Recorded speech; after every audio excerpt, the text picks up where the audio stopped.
talked of how the house they sat in was built on the profits of chaos and civil war. They talked of how great companies were broken and how they could use that money to reinvest in the lands it had been stripped from and empower people they had once enslaved. Under her, the Baine family's 200-year legacy of profiteering, murder, and monopoly would die. The days of empire building are over. At the end of the conversation, her father had sat quietly by the great window and contemplated the likely reaction of his son, Carson. Millingham acknowledged that his greatest mistake had been to allow Carson to oversee the construction and the security of the Trans-Afghan gas and oil pipeline. For 10 years, Carson's oil division had drawn the corporation and its private security forces into terrible internecine conflict with powerful Afghan warlords as they pushed through construction of the pipeline. Refugees filtering into Kabul brought reports of desperate fighting and villages with poisoned wells empty of people. Carson was relocating civilians living in the path of the construction, and entire villages had disappeared. The pipeline had quickly become a focal point for terrorist attacks.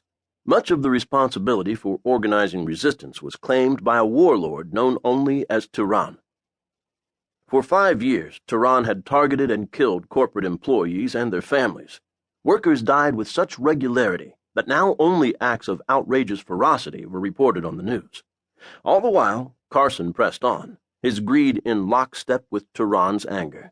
The Baine family name was once again a byword for pain and suffering.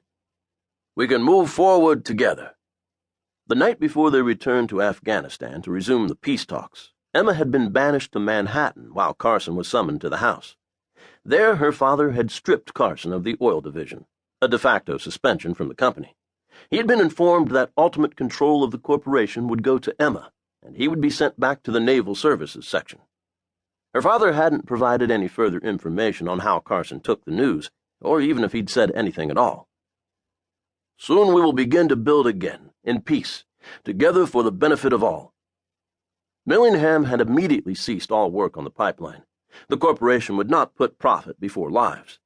Tentative approaches were made to Tehran, who was offered a stake in the democratic future of the country and a share of the pipeline's profits, enough to buy his people power and a degree of autonomy. With Carson gone, with Tehran talking, there was a momentum for peace.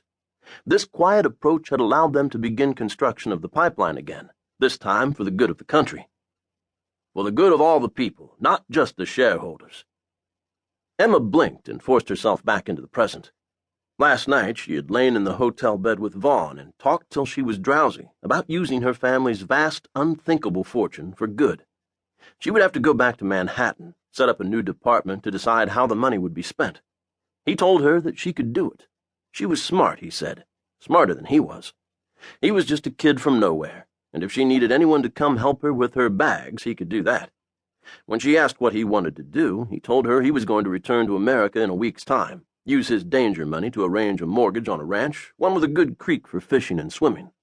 He didn't know how he'd make it pay. Maybe he could teach stockbrokers how to ride and hunt and shoot. She laughed, and he told her that it was a dream anyway, that it didn't need to make sense. She'd taken a sip of his beer. It was as if there had always been this space next to her in his shape, waiting for Vaughn to fill it. Quietly, privately, secretly, she knew he was the one. As soon as the corporation was out of Afghanistan, she would find him the most beautiful ranch in the world. They would fill it with horses and, one day, children. "What are you smiling about? You think it's funny?" She couldn't tell him. She would later, but for now it was just right. She didn't want to scare him. The future, the world, everything was so... "Please welcome my daughter, Emma Baine." Her stomach flipped as she rose to her feet to join her father. Vaughn beamed a broad smile, and her father, following her gaze to Vaughn, smiled also. Suddenly she was bumped forward. There was a commotion behind her. Was someone sick? A corporation bodyguard pulled his arm tight around her waist. "Move! Move!" Move where? He was pushing her back, away from the door, but there was nowhere to go. The crowd was too heavy. People were already screaming, running, crouching low.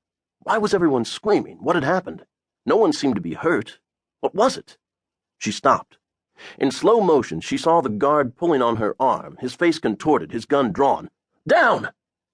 She felt herself being punched sideways with an impossible force. The air left her lungs. Her first thought was that she didn't see the bomb. Her mind was calm and coldly logical, though she didn't seem able to make any kind of sound.